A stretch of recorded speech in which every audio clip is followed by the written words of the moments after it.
Hello everyone. So this session is for AP TET and DSC. So first వచ్చి mind map చూద్దాం. 1630లో the birth of Shivaji.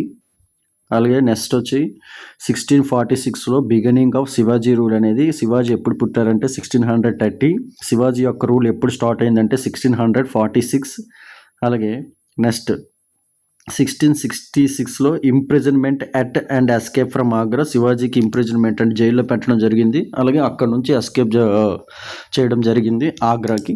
Next 1674 Chhatrapati Shivaji coronation at Raigad. అలాగే 1680 death of Shivaji. అలాగే 1677 Dakshina Digvijaya conquest of south అనమాట. Next 1682 1707 Mughal and Maratha wars. Next who are Marathas, అసలు ఈ మరాఠాస్ అనేవాళ్ళు ఎవరు? Marathas are a group of people native to the Deccan plateau అనమాట. డెక్కన్ ప్లాట్యూకి చెందిన వాళ్ళు అంటే Maharashtra, present day Maharashtra. There are identified with the language they speak Marathi which had a rich and continuous literary history since the 12th century. In this chapter we will see rise as అయితే మరాఠీ మాట్లాడతారు ఈ మహారాష్ట్ర వాళ్ళందరూ కూడా. వాళ్ళ మదర్ టంగ్ వచ్చి Marathi which has a rich and continuous literary history. During the 13th century most of Maharashtra was ruled by Yadava dynasty. 13th century టైంలో మహారాష్ట్ర ఎక్కువగా rule చేసింది ఎవరంటే యాదవ డైనాసిటీ అనమాట. With Devagiri present Daulatabad as it's capital in the early 14th century. Very very important, ఇలాంటివి అడుగుతాడు ఎగ్జామ్లో. 13th century most of Maharashtra ఎవరు rule చేశారు, ఏ డైనాసిటీ అంటే యాదవ డైనాసిటీ. విత్ దేవగిరి ప్రజెంటే దౌలతాబాద్ ఉంది కదండి, అది క్యాపిటల్ అనమాట అప్పట్లో. Very very important. నేను ఎక్కడైతే స్టార్ మార్క్స్ పెడతానో ఖచ్చితంగా ఎగ్జామ్లో క్వశ్చన్స్ వచ్చే ఛాన్సెస్ అయితే ఉంటాయి. In the early 14th century the Yadava dynasty was overcome by the Khilji sultanate from Delhi. Such political changes, the cultural traditions continue, particularly those related to bhakti, devotion to divine are a particular deity అనమాట. Sant Ramdas postal stamp showing Sant Tukaram అనమాట. Political changes, cultural traditions continued, particularly those related to bhakti అనమాట. Devotion to divine are a particular deity. Next ఇంకో mind map చూద్దాం. 1754 beginning of Maratha control over Delhi. అంటే 1754లో మరాఠా అనేవాళ్ళు రాజ్యం ఢిల్లీని control చేయడం జరిగింది. అలాగే 1761లో బ్యాటిల్ ఆఫ్ పానీపట్ అనమాట. మరాఠా వాళ్ళు ఓడిపోతారు. 1775 1782 first Anglo Maratha war, Maratha వాళ్ళు గెలుస్తారు. అలాగే 1880 third Anglo Maratha war, end of Maratha power. అంటే థర్డ్ ఆంగ్లో మరాఠా వార్ అంటే బ్రిటిష్కి మరాఠాస్కి జరిగిన యుద్ధంలో అక్కడితో మరాఠా పవర్ అనేది ఎండ్ అయిపోతుంది అనమాట. Between 7th and 17th centuries for spiritual upliftment, saints and seekers from several parts of India preferred the path of bhakti to merely external ritualism. These saints coming from diverse sections of society composed devotional songs and poetry in the language of masses which allowed their message to travel far and wide. అంటే between 7th and 17th century ఏం జరిగిందంటే ఎక్కువ spiritual మీద ఎక్కువగా అందరికీ కూడా upliftment అంటే ఎక్కువ స్పిరిచువల్ భక్తి అనేది ఎక్కువగా పెరగడంతో saints and seekers from several parts of India preferred from path of భక్తి అంటే అందరూ కూడా ఎక్కువగా రిచువల్స్ మీద ఎక్కువగా జనాలు అందరూ ఎక్కువగా ఇంట్రెస్ట్ చూపించడం జరిగింది. ఎందుకంటే సో అలాగే అప్పుడు సెయింట్స్ వీళ్ళందరూ కూడా వచ్చారు, స్ప్రెడ్ చేశారనమాట భక్తి. వీళ్ళు ఇందాక చూపించాను కదా, సంత్ రామ్దాస్ అలాగే సంత్ తుకారం వీళ్ళందరూ కూడా వచ్చి ఈ స్పిరిచువలిజం ఇదిని ఇంకా కూడా ప్రజల్లోకి స్ప్రెడ్ చేయడం అనేది జరిగింది. In Maharashtra many saints like Dnyaneshwar, Namdev, Tukaram, Ramdas gained popularity at this time. They helped translate important texts like Upanishads and Bhagavad Gita into Marathi. అయితే ఏవైతే ఈ ఉపనిషత్స్ భగవద్గీత ఇవన్నీ సాంస్క్రిట్లో ఉన్నాయి, ఇవన్నీ కూడా మరాఠీలో లాంగ్వేజ్లోకి ట్రాన్స్లేట్ చేయడం జరిగిందనమాట. సో ధ్యానేశ్వర్, నామ్దేవ్, తుకారాం, రామ్దాస్ వీళ్ళందరూ కూడా భక్తి సెయింట్స్ అనమాట.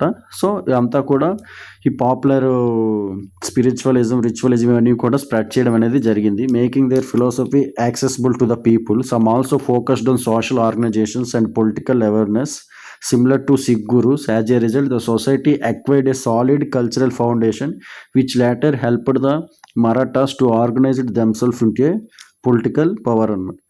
By the 17th century, some Marathas chiefs made early attempts at establishing sovereignty, but they proved unsuccessful until Shivaji rose to power and brought the Marathas together. అయితే ఎప్పుడైతే ఇంతవరకు మహారాష్ట్ర చీఫ్స్ అందరూ కూడా చాలా అటెంప్ట్స్ అంటే యుద్ధాలు చేశారు ఎస్టాబ్లిషింగ్ సోవరిటీ, అంటే వాళ్ళకంటూ మాకంటూ ఒక ఇండిపెండెంట్ కింగ్డమ్ కావాలని చెప్పి.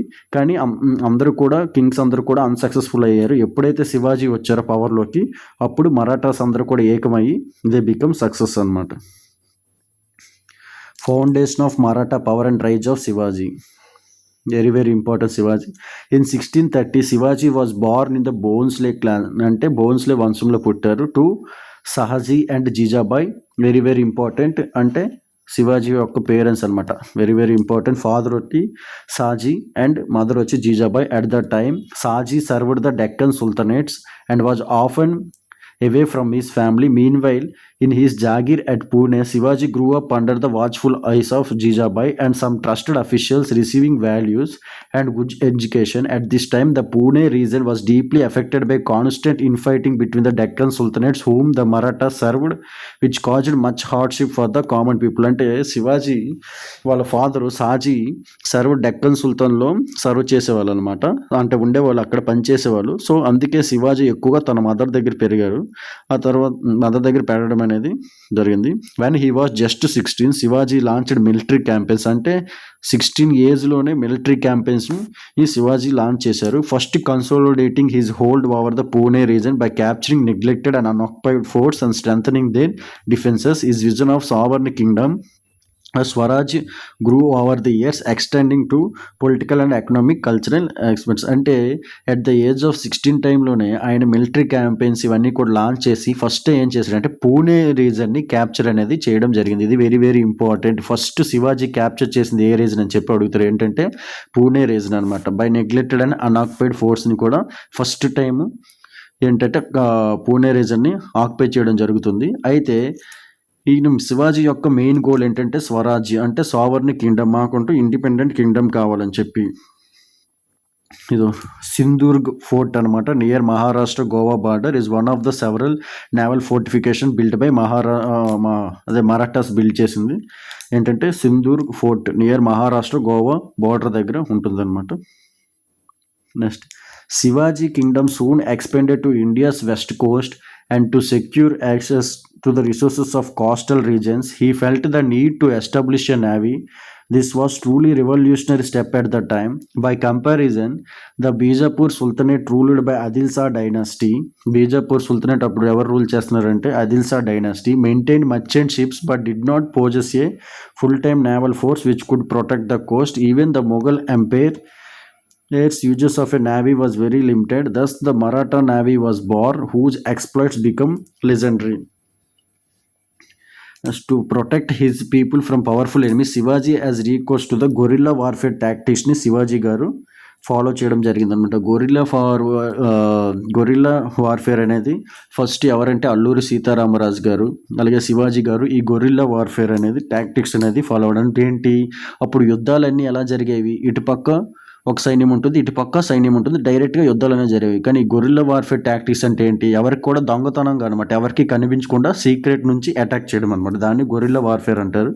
Which uses a small groups of people in focused way with speed, surprise and knowledge of the terrain to defeat bigger armies. His success soon invited the wrath of the Bijapur Sultanate, which sent the veteran general Afzal Khan to confront him. Shivaji and his advisors managed to convince Afzal Khan to meet him for one meeting at the foot of the Pratapgarh fort.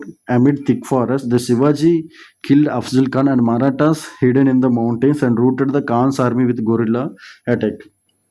అంటే ఏంటి, శివాజీ గారు అంటే బీజాపూర్ సుల్తాన్కి సంబంధించిన ఒక veterinary general Afzal ఖాన్కి శివాజీకి meeting అనేది ఏర్పాటు చేస్తారనమాట for treaty గురించి. సో అంటే యాక్చువల్గా ఆ ట్రీటీలో అఫ్జల్ ఖాన్ వాళ్ళు ఏం ప్లాన్ చేస్తారంటే శివాజీకి చంపేద్దామని చెప్పి ప్లాన్ చేస్తారు. So Shivaji is a very intelligent king కాబట్టి శివాజీ ముందుగానే అది గ్రహించి శివాజీ అఫ్జల్ ఖాన్ని చంపేసి వాళ్ళ ఆర్మీ అంటే సీక్రెట్గా హిడెన్ మౌంటైన్స్లో అలాగే శివాజీ యొక్క ఆర్మీ ఉంచేసి ఈ ఎవరైతే అఫ్జల్ ఖాన్ యొక్క ఆర్మీ మీద గొరిల్లా అటాక్ అనేది చేయడం అనేది జరుగుతుందన్నమాట. ఇదో దీంతో ఉంది కదా వాక్నాక్ టైగర్స్ క్లా, దీంతో అఫ్జల్ ఖాన్ని చంపడం అనేది జరుగుతుందన్నమాట. Soon afterwards, the Mughal nobleman Shaista Khan invaded Shivaji territories with a big army for 3 years. Finally, only a few soldiers.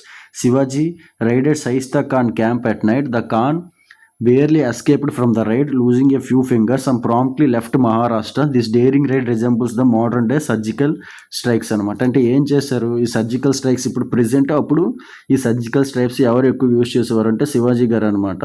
అంటే మొఘల్కి సంబంధించిన నోబుల్ మ్యాన్ ఎవరంటే షైస్తా ఖాన్ ఏం చేశారంటే invaded Shivaji territories with a big army for 3 yearsతో ఆయన ఇన్వైట్ చేయడం జరిగింది. 3 years. Finally with only few soldiers Shivaji raided Shaista Khan camp at night.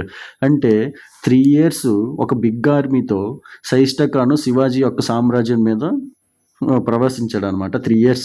ఆ తర్వాత శివాజీ సరైన ఒక నైట్ చూసి వీళ్ళ మీద అటాక్ చేయడం అనేది జరుగుతుంది అనమాట. సో అటాక్ చేయడం వల్ల ఈయన పారిపోతారు అనమాట Shaista Khan.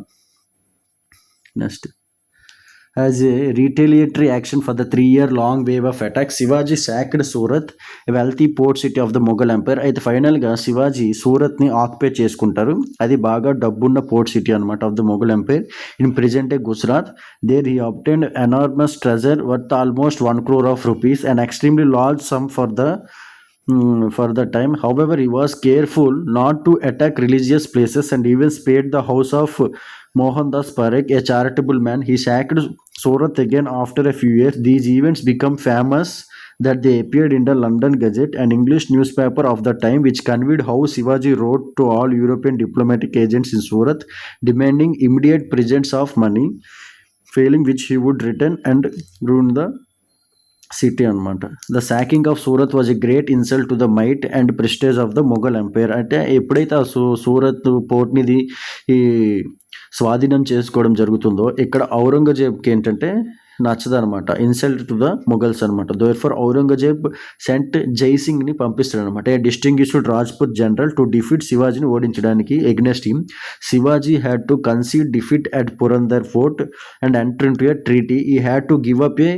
sizable part of his kingdom and his son Sambhaji had to enter Mughal service. అంటే ఏమవుతుంది ఇక్కడ, Shivaji had to concede defeat, Purandar ఫోర్ట్లో ఓడిపోతారు, ఎంటర్ ఇంటి ఒక ట్రీటీ కింద వస్తారు. ఆ ట్రీటీ ఏంటంటే ఒక సైజబుల్ పార్ట్ ఆఫ్ హిస్ కింగ్డమ్కి ఇచ్చేయాలని చెప్పి, అండ్ ఆ తర్వాత తన యొక్క Sambhaji had enter to Mughal సర్వీస్కి ఎంటర్ అవ్వడం అనేది జరుగుతుంది. Shivaji was persuaded by Jai Singh to visit the Mughal court at Agra, where he was made to stand before Aurangzeb and a Mughal general whom he had defeated earlier.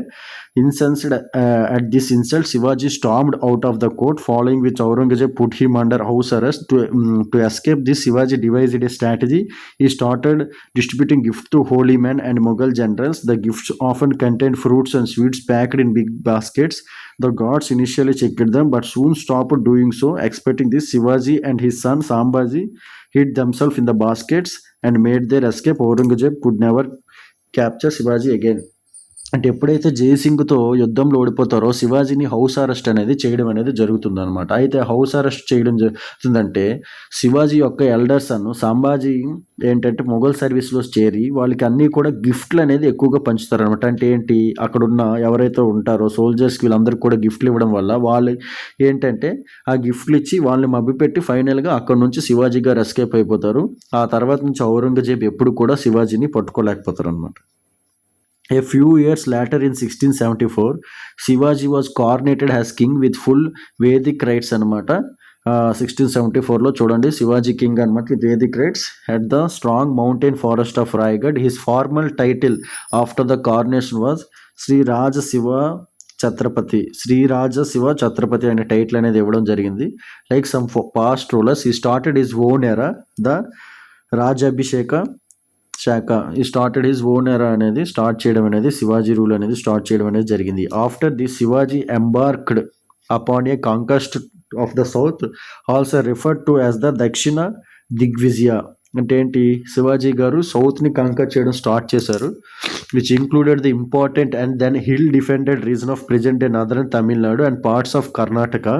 This southern extension later gave the Marathas great strategic depth against Mughal invention. ఎప్పుడైతే ఈ southern కూడా వాళ్ళకి extend చేశారో occupy చేయడం, ఆ తర్వాత వాళ్ళకి మొఘల్స్ని ఓడించడానికి ఒక సులువు అనేది దొరికిందనమాట. ఎవరికి, మరాఠాస్కి అనమాట.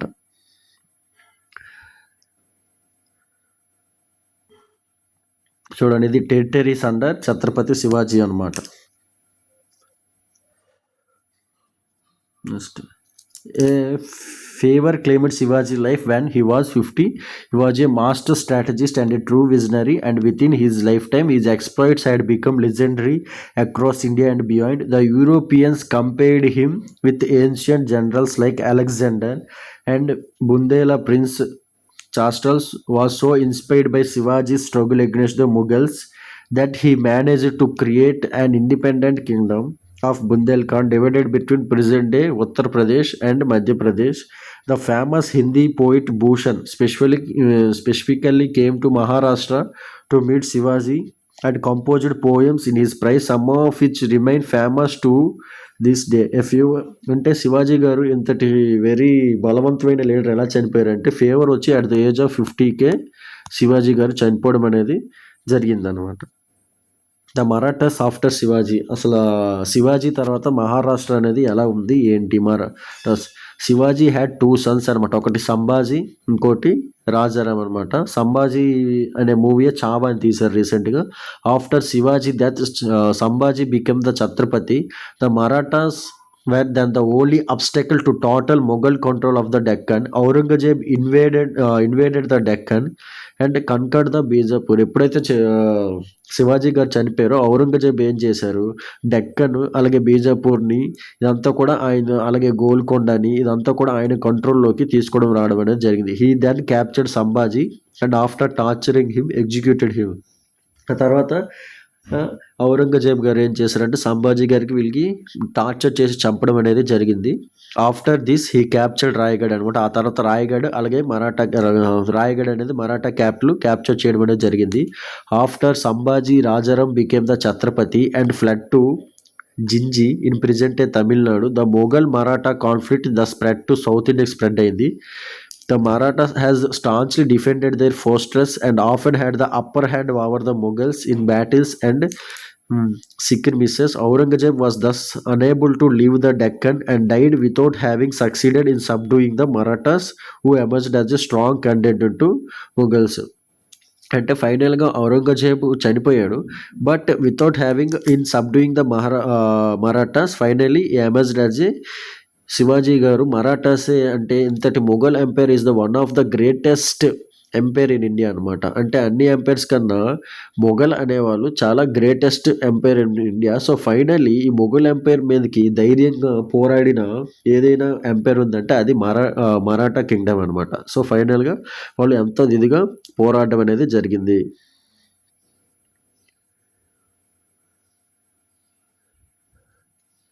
No longer on the defensive, the Marathas led by ఎవరంటే తారాబాయ్, రాజారామ్స్ క్వీన్ అనమాట. ఆ తర్వాత వీళ్ళు చనిపోయిన తర్వాత మరాఠాస్ లెడ్ బై ఎవరంటే తారాబాయ్, రాజారాం యొక్క wife. Made large scale inroads into the Mughal territories, eventually conquering large parts of India. During this rapid expansion, the Marathas themselves underwent a structural transformation. The centralized state from Shivaji time gave way to a more decentralized structure, still nominally centered around the Chhatrapati, but with the chiefs wielding more power. In particularly the Peshwa, a Persian term for Peshwa అంటే prime minister అంటారు అనమాట. Persian లాంగ్వేజ్లో Peshwa meaning ఏంటంటే prime minister. wielded great influence even over the Chhatrapati himself. In particular, Peshwa Bajirao I and his son Nana Sahib Peshwa were instrumental in the pan-India expansion of the Marathas. అంటే ఈ మరాఠాస్ ఎక్స్పెన్షన్లో major role play చేసింది ఎవరంటే prime minister Bajirao and ఈ son Nana Sahib అనమాట. Very very important, అడుగుతాడు ఇలాంటివి. Which pan India expansion of మరాఠాస్కి మేజర్ రీజన్ ఎవరని చెప్పి ఎవరంటే పేష్వా బాజీరావ్ I అండ్ ఈ సన్ నానా సాహిబ్ అనమాట. The Marathas brought larger parts of India under their control and generally ruled them well, but with the regional chiefs acquiring more power and autonomy. This also resulted in occasional indiscipline and abuse, in stark contrast with Shivaji's values. For instance, the Marathas' 10-year campaign in Bengal inflicted much cruelty and devastation on the common people. అర్థమైందా? అదనమాట. Next, in there northward expansion జరిగినప్పుడు Marathas briefly control the areas of Lahore and Attock and even Peshawar present పాకిస్తాన్లో ఉంది. They fought with ఆఫ్ఘన్స్తో fought and despite suffering a disasters defeated Panipat in 1761లో ఓడిపోవడం అనేది జరుగుతుంది. They quickly recovered during the time of Peshwa Madhavrao. వాడిని ఎవరైతే పేష్వా మాధవరావు ఉన్నారో ఆ తర్వాత ఈ ఆఫ్ఘన్స్తో ఓడిపోయిన తర్వాత మళ్ళీ కూడా క్విక్గా రికవర్ అనేది అయిపోతారు అనమాట. Under the leadership of Mahatji Shinde, also known as Scindia, Mahatji Scindia, they went on to recapture Delhi in 1771, which renamed under their control till the British captured it 3 decades later. Under that control ఉంటే British 3 decades తర్వాత అది capture చేయడం అనేది జరుగుతుంది అనమాట. ఢిల్లీని recapture ఢిల్లీని చేస్తారు. ఈ latter half of the 18th century, the chief rivals of the British in India were the Marathas. 3 Anglo-Marathas wars, as they are called, were fought between 1775 to 1881. Very very important. ఈ 1775 నుంచి 1818 వరకు 3 Anglo-Marathas wars అనేది జరగడం జరిగింది, అంటే British వాళ్ళతో. Owing to the Marathas increased internal disunity, అంటే వాళ్ళకి ఎక్కువగా డిస్యూనిటీ అంటే కలిసి లేకపోవడంతో, and superior organizational and technological abilities of the British, they succeeded in ending the Maratha power. In fact, the British took India from the Marathas more than from the Mughals or any other power. So వాళ్ళకి ఏంటంటే వాళ్ళ disunity పెరిగి ఫైనల్గా, అలాగే Britishers దగ్గర ఎక్కువ technology ఇవన్నీ ఉండడం వల్ల మరాఠాస్ని ఏంటంటే ఓడించడం జరిగింది. అక్కడ నుంచి Marathas more than from the Mughals or any other power అనమాట. అక్కడ నుంచి వాళ్ళు ఏవైతే ఆక్యుపై చేస్తారో అదంతా కూడా బ్రిటిష్ యొక్క కంట్రోల్లోకి వెళ్ళిపోవడం అనేది జరిగింది అనమాట. చూడండి ఇదంతా కూడా ఆ తర్వాత ఇదంతా కూడా మరాఠా ఎంపైరే. చూడండి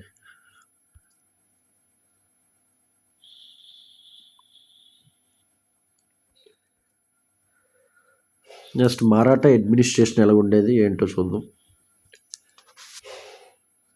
so civilian administration, Shivaji instituted a relatively centralized administration for his kingdom. He abolished the hereditary posts అనమాట. శివాజీ గారు వచ్చిన తర్వాత ఏం చేశారంటే హెరిడేటరీ పోస్ట్ని అబాలిష్ చేశారు. హెరిడేటరీ పోస్ట్ అంటే ఏంటంటే వారసత్వం పోస్ట్ని తీసేయడం అనేది జరిగింది అనమాట. అర్థమైందా? Very very important.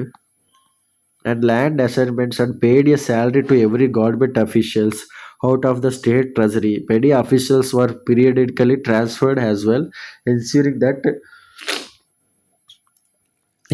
that they would not have enough power to dictate terms to the king. Shivaji also gave pensions to widows of soldiers. ఎవరైతే విడోస్ ఉంటారో సోల్జర్స్ యొక్క విడోస్ అంటే సోల్జర్ అయిన సైనికుడు వాళ్ళ వైఫ్ అంటే చనిపోయిన తర్వాత వాళ్ళకి శివాజీ గారి టైంలో పెన్షన్స్ కూడా ఇచ్చేవాళ్ళు.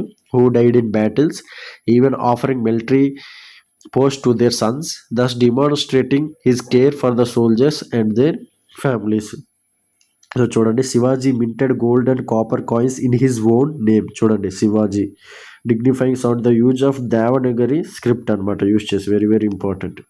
దేవనగరి స్క్రిప్ట్ ద్వారా యూజ్ చేసి ఓన్గా gold and copper coins is own name mint చేయడం అనేది జరిగింది. అలాగే విడోస్ ఆఫ్ సోల్జర్స్కి పెన్షన్ కూడా ఇవ్వడం అనేది జరిగింది అనమాట. 1 minute.